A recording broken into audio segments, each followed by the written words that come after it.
Okay. Now another terminologies are system performance and standards.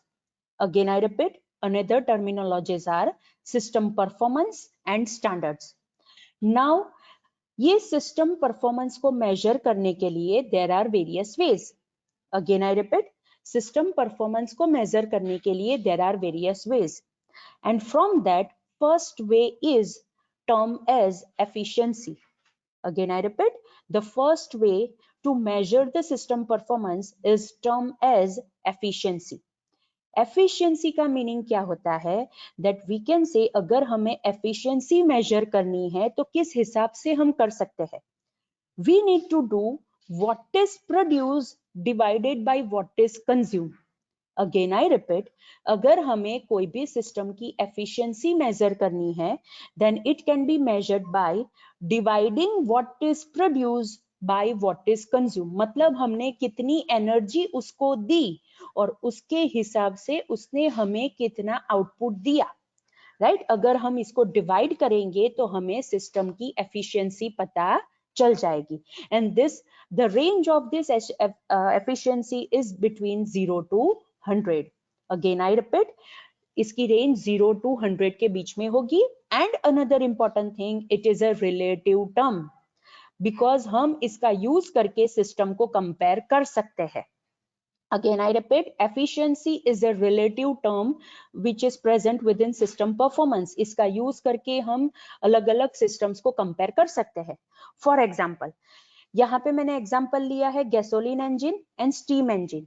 अगर मैं same amount of energy steam engine और gasoline engine को मैं देती हूँ तो वो मुझे कितना आउटपुट देता है?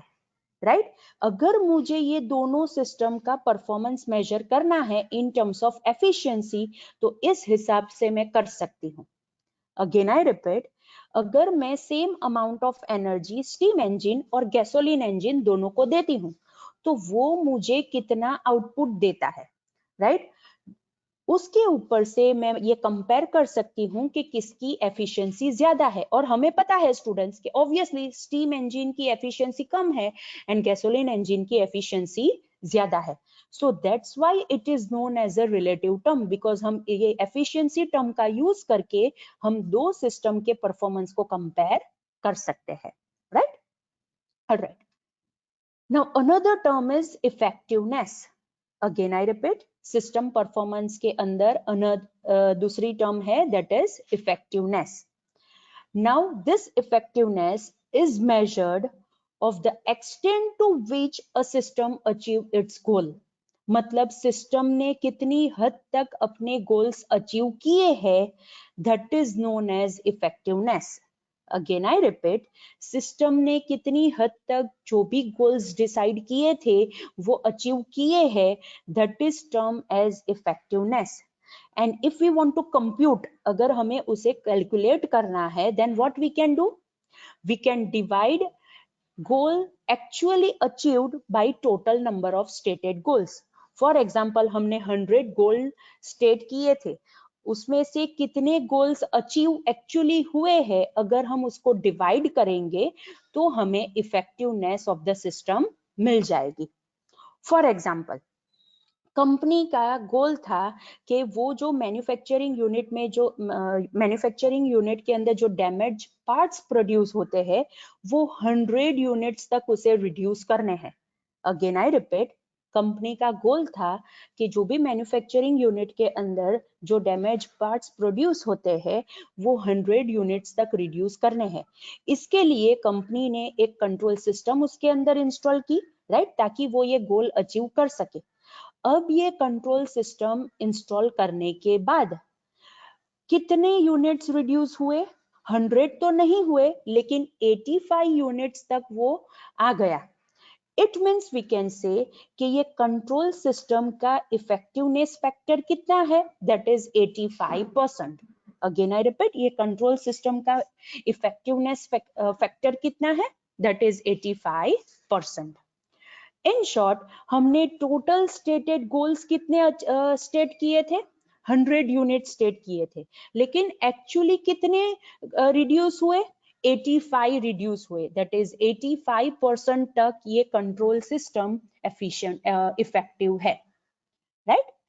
This is the term that is effectiveness of the system, कि जिसके अंदर हमें क्या करना है, अगर हमें कैलकुलेट करना है तो टोटल नंबर ऑफ गोल्स जो हमने लिखे हैं उसको हमें डिवाइड करना है विच एक्चुअली अचीव्ड गोल्स, तो हमें सिस्टम की इफेक्टिवनेस मिल जाएगी, right.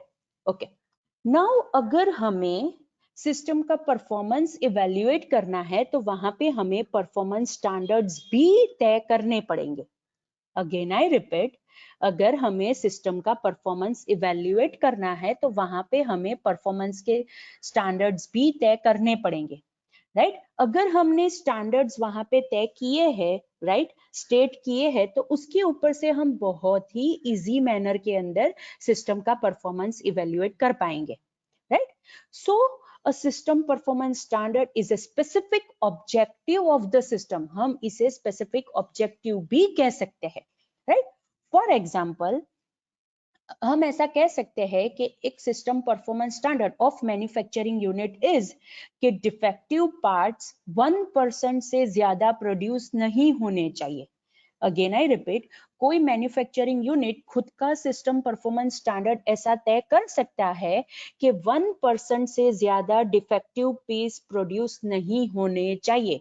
So that is the standard कि उसने तय किया है कि अगर डिफेक्टिव पीस प्रोड्यूस होते हैं, डिफेक्टिव पार्ट्स प्रोड्यूस होते हैं, तो वो सिर्फ 1% ही होने चाहिए, उससे ज्यादा नहीं होने चाहिए। That is the standard, right, कि जो तय किया गया है, राइट। एक बार ये स्टैंडर्ड एस्टेब्लिश हो जाता है, उसके बाद सिस्टम परफॉर्मेंस हम कंपेयर कर सकते हैं। अगेन आई रिपीट, एक बार हम ये स्टैंडर्ड एस्टेब्लिश कर देते हैं, उसके बाद हम हमारी सिस्टम का परफॉर्मेंस कंपेयर कर सकते हैं। फॉर एग्जाम्पल, हमने ये तय कर लिया है कि डिफेक्टिव पार्ट्स 1% से ज्यादा नहीं होने चाहिए, राइट। अब उसके बाद हम मैन्युफैक्चरिंग प्रोसेस स्टार्ट करते हैं, प्रोडक्शन प्रोसेस स्टार्ट करते हैं, and by the end of production process we will be able to compare कि हमने जो 1% का स्टैंडर्ड वहां पे तय किया था वो अचीव हुआ है कि नहीं हुआ है, right. So likewise we can compare with the standards, and obviously students वहां पे वेरिएंस तो आ ही सकता है, बिकॉज ऐसा नहीं है कि जो स्टैंडर्ड हमने तय किया है उसके हिसाब से ही हमारा मैन्युफैक्चरिंग यूनिट वर्क करता होगा। ऑब्वियसली वहां पे वेरिएंस भी आ सकते हैं, right. Okay, now another terminology is system variables and parameters. Again I repeat, system के related another terminology है, that is system variables and parameters. System variable का मीनिंग ये होता है, राइट, कि ऐसी क्वांटिटी या फिर ऐसी आइटम के जिसे हम कंट्रोल कर सके। Again I repeat, system variable का मीनिंग ये होता है कि ऐसी क्वांटिटी कि जिसे हम कंट्रोल कर सके। It can be controlled by the decision maker of our company. So ऐसी क्वांटिटी को हम कहेंगे सिस्टम वेरिएबल। फॉर एग्जाम्पल, हमारी कंपनी जो प्रोडक्ट्स डेवलप करती है उसके रिलेटेड प्राइस क्या रखना है, that can be controlled by the decision maker, because obviously decision maker decide करेंगे कि ABC नाम की प्रोडक्ट की प्राइस क्या होगी, XYZ नाम की प्रोडक्ट की प्राइस क्या होगी, means it can be controlled by the decision maker. लेकिन स्टूडेंट्स, ऑर्गेनाइजेशन के अंदर बहुत सारे फैक्टर्स ऐसे भी होते हैं, बहुत सारी वैल्यू ऐसी भी होती है which can not be controlled, right, and that is term as system parameter. Again, I repeat, a system parameter is a quantity or a value which cannot be controlled.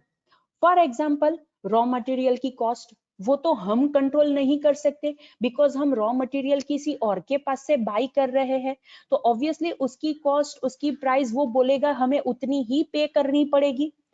That factor cannot be controlled by us, and that is known as system parameter, right?